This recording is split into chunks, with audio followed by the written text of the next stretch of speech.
ยอห์นบทที่17พระเยซูตรัสดังนั้นแล้วพระองค์ก็ทรงแหงนหน้าขึ้นดูฟ้าและอูว่าพระบิดาเจ้าข้าถึงเวลาแล้วขอทรงโปรดให้พระบุตรของพระองค์ได้รับเกียรติเพื่อพระบุตรจะได้ถวายเกียรติแด่พระองค์ดังที่พระองค์ได้ทรงโปรดให้พระบุตรมีอำนาจเหนือเนื้อหนังทั้งสิ้นเพื่อให้พระบุตรประทานชีวิตนิรันดร์แก่คนทั้งปวงที่พระองค์ทรงมอบแก่พระบุตรนั้นและนี่คือชีวิตนิรันดร์คือที่เขารู้จักพระองค์ผู้ทรงเป็นพระผู้เป็นเจ้าที่เที่ยงแท้องค์เดียวและรู้จักพระเยซูคริสต์ที่พระองค์ทรงใจมาข้าพระองค์ได้ถวายเกียรติแด่พระองค์ในโลกข้าพระองค์ได้ยะพระราชกิจที่พระองค์ทรงให้ข้าพระองค์ยะนั้นสำเร็จแล้วบัดเดี๋ยวนี้โอ้พระบิดาเจ้าข้าขอทรงโปรดให้ข้าพระองค์ได้รับเกียรติต่อพระพักของพระองค์คือเกียรติซึ่งข้าพระองค์ได้มีส่วนร่วมกับพระองค์ก่อนที่โลกนี้มีมาข้าพระองค์ได้สำแดงพระนามของพระองค์แก่คนต่างหลายที่พระองค์ได้ประทานให้แก่ข้าพระองค์จากมวลมนุษย์โลกคนเหล่านั้นเป็นของพระองค์แล้วและพระองค์ได้ประทานเขาให้แก่ข้าพระองค์และเขาได้รักษาพระราชดำรัสของพระองค์แล้วบัดเดี๋ยวนี้เขาทั้งหลายรู้ว่าทุกสิ่งที่พระองค์ได้ประทานแก่ข้าพระองค์นั้นมาจากพระองค์ย้อนว่าพระดำรัสที่พระองค์ตรัสประทานให้แก่ข้าพระองค์นั้นข้าพระองค์ได้ให้เขาแล้วและเขาได้รับไว้และเขารู้แน่ว่าข้าพระองค์มาจากพระองค์และเขาเชื่อว่าพระองค์ได้ทรงใจข้าพระองค์มาข้าพระองค์อธิษฐานเพื่อเขาข้าพระองค์บ่ได้อธิษฐานเพื่อโลกแต่เพื่อคนเหล่านั้นที่พระองค์ได้ประทานแก่ข้าพระองค์เพราะว่าเขาเป็นของพระองค์ทุกสิ่งซึ่งเป็นของข้าพระองค์ก็เป็นของพระองค์และทุกสิ่งซึ่งเป็นของพระองค์ก็เป็นของข้าพระองค์และข้าพระองค์มีเกียรติในสิ่งเหล่านั้นบัดเดี๋ยวนี้ข้าพระองค์จะบ่อยู่ในโลกนี้แหมแต่หมู่เขายังอยู่ในโลกและข้าพระองค์กำลังจะไปหาพระองค์ข้าแด่พระบิดาผู้บริสุทธิ์ขอพระองค์ทรงโปรดพิทักษ์รักษาบรรดาผู้ที่พระองค์ได้ประทานแก่ข้าพระองค์ไว้โดยพระนามของพระองค์เพื่อเขาจะเป็นอันหนึ่งอันเดียวกันเหมือนดังที่ข้าพระองค์กับพระองค์เมื่อข้าพระองค์ยังอยู่กับคนเหล่านั้นในโลกข้าพระองค์ก็ได้พิทักษ์รักษาหมู่เขาไว้โดยพระนามของพระองค์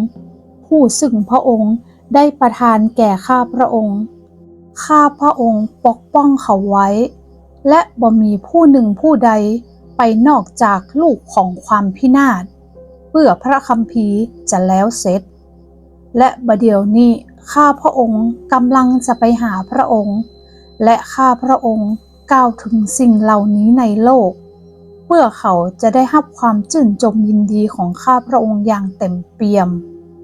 ข้าพระองค์ได้มอบพระดำรัสของพระองค์ให้แก่เขาแล้วและโลกนี้ได้จังเขาย้อนว่าเขาบ่ใช่ของโลก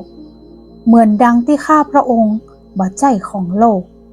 ข้าพระองค์บ่ได้ขอให้พระองค์เอาเขาออกไปจากโลกแต่ขอปกป้องเขาไว้เพื่อพ้นจากความชั่วร้ายเขาบ่ใช่ของโลก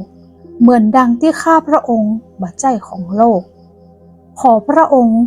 ทรงโปรดชำระเขาให้บริสุทธิ์ด้วยความจริงของพระองค์พระวจนะของพระองค์เป็นความแท้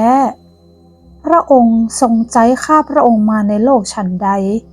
ข้าพระองค์ก็ใจเขาไปในโลกฉันนั้นข้าพระองค์ถวายตัวของข้าพระองค์ก็หันแก่เขาเพื่อให้เขารับการทรงชำระแต่งตั้งไว้ โดยความจริงแท้เช่นเดียวกันข้าพระองค์บ่ได้อธิษฐานเพื่อคนเหล่านี้พวกเดียวแต่เพื่อคนทั้งปวงที่จะเชื่อข้าพระองค์ย้อนว่าถ้อยคำของเขาเพื่อเขาตั้งหลายจะได้เป็นอันหนึ่งอันเดียวกันดังที่พระองค์คือพระบิดาทรงสถิตในข้าพระองค์และข้าพระองค์ในพระองค์เพื่อให้เขาเป็นอันหนึ่งอันเดียวกันกับพระองค์และกับข้าพระองค์ตัวเพื่อโลกจะได้เชื่อว่าพระองค์ทรงใจข้าพระองค์มาเกียรติซึ่งพระองค์ได้ประทานแก่ข้าพระองค์ข้าพระองค์ได้มอบให้แก่เขาเพื่อเขาจะได้เป็นอันหนึ่งอันเดียวกันดังที่พระองค์กับข้าพระองค์เป็นอันหนึ่งอันเดียวกันข้าพระองค์อยู่ในเขาและพระองค์ทรงอยู่ในข้าพระองค์เพื่อเขาทั้งหลายจะได้เป็นอันหนึ่งอันเดียวกันอย่างสมบูรณ์และเพื่อโลกจะได้รู้ว่าพระองค์ทรงใจข้าพระองค์มาและพระองค์ทรงฮักเขาเหมือนดังที่พระองค์ทรงฮักข้าพระองค์พระบิดาเจ้าข้าพระองค์ปรารถนาให้คนเหล่านั้นที่พระองค์ได้ประทานให้แก่ข้าพระองค์อยู่กับข้าพระองค์ในที่ซึ่งข้าพระองค์อยู่นั้นตัวเพื่อเขาจะได้หันสง่าราศีของข้าพระองค์ซึ่งพระองค์ได้ประทานแก่ข้าพระองค์ย้อนว่าพระองค์ทรงฮักข้าพระองค์ก่อนที่จะทรงสร้างโลกโอ้ข้าแต่พระบิดาผู้ชอบธรรมโลกนี้บ่รู้จักพระองค์แต่ข้าพระองค์รู้จักพระองค์และคนเหล่านี้รู้ว่าพระองค์ได้ทรงใจข้าพระองค์มาข้าพระองค์ได้ประกาศให้เขารู้จักพระนามของพระองค์และจะประกาศให้เขารู้แห่งว่าเพื่อความฮักที่พระองค์ได้ทรงฮักข้าพระองค์จะดำรงอยู่ในเขาและข้าพระองค์จะอยู่ในเขา